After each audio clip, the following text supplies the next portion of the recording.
여러분, 여러분이 지금 보고 있는 이 화면은요, 사실 현실이 아닙니다. 진짜로요.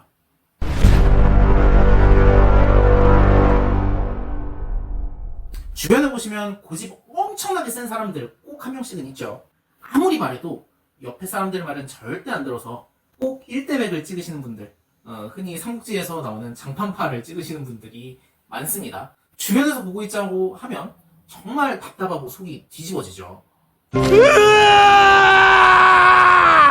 근데요, 사실 그 고집을 부리는 것이 정상입니다. 이 뭔 개소리야! 분명히 주변에서 볼 때는 아니라는 게 뻔히 보이는데 그 고집 부리는 사람들 입장에서는 진짜 자기 눈에는 맞게 보여서 그렇게 강력하게 주장을 하는 거예요.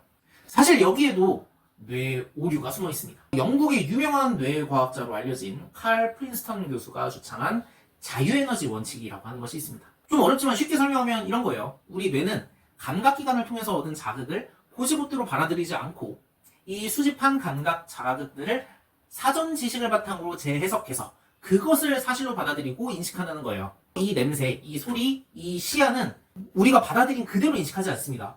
예를 들어서 시야 같은 경우에는 우리 눈은 거꾸로 본다 그래요. 실제로는 이것을 뇌에서 자의식을 통해서 반대로 인식을 해서 우리는 똑바로 보고 있다고 인식하는 것 뿐입니다. 재해석이 들어가는 거죠. 근데요, 이 재해석은 누가 하느냐? 내가 스스로 합니다.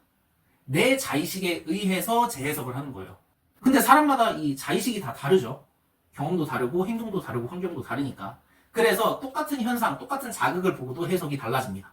그리고 이렇게 감각기를 통해서 외부 자극을 내부로 받아들일 때처럼 어떤 자극에 의한 행동이 나가는 것도 역시 자의식에 의해서 행동이 나가게 돼요. 그래서 똑같은 장면을 보고 인식했다고 하더라도 사람들마다 말도 다르게 하고 사람들마다 행동도 다르게 하고 사람들마다 반응이 다르게 되죠. 그리고 더 중요한 건 이렇게 외부 자극을 감각기를 통해서 내부로 받고 반응을 보내는 내 스스로의 소통 역시도 서로 안 맞을 수 있다는 거예요. 뭐 어떤 거냐면은 나는 내 내부에서는 A 행동을 한다고 생각하고 주먹을 뻗었는데 사실은 옆에서 보는 사람들은 B 행동을 하고 있을 수 있다는 거예요. 그래서 실제로 내가 뭘 원하는지, 실제로 나는 어떤 사람인지, 그래서 인식의 차이가 벌어지게 됩니다. 이것을 정확하게 아는 것을 메타인지라고 한다고 하더라고요. 나 스스로의 소통도 사실 잘 되지 않을 수 있다는 겁니다. 나는 똥냄새를 맡고 있는데 뇌에서는 카레 냄새라고 인식을 할 수도 있는 거고, 이게 소통이 잘 안 돼서 그런 거란 말이죠. 나와 나의 소통이 원활하지 않은 거죠. 근데 이렇게 나와 나 스스로의 소통도 잘 되지 않는 상황에서 타인과의 소통이 잘 될 리가 없죠. 당연히 트러블이 생깁니다. 상대방의 메시지를 서로 오해하고 잘못 받아들여서 서로 싸우게 되는 경우가 종종 일어나게 됩니다.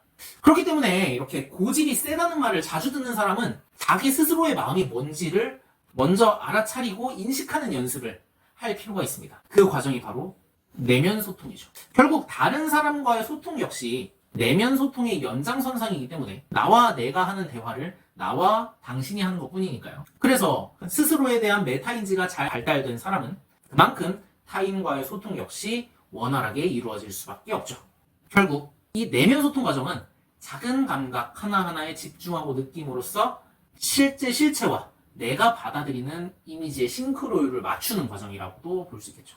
명상을 통해서 이렇게 싱크로율을 맞추는 작업을 하게 됩니다. 그럼으로써 내면 소통을 연습할 수 있게 되는 거예요. 이 내면 소통 책의 저자인 김주환 교수님께서 이런 명상에 대한 자료를 유튜브에 굉장히 많이 남겨놓으셨더라고요. 그래서 저도 김주환 교수님의 루틴을 따라서 이런 명상을 같이 해보면서 내면 소통하는 연습을 조금 해보려고 합니다. 여기까지 내용이 재밌었으면 구독, 흥미로웠다면 좋아요, 그리고 댓글과 알림 설정까지 부탁드립니다. 감사합니다.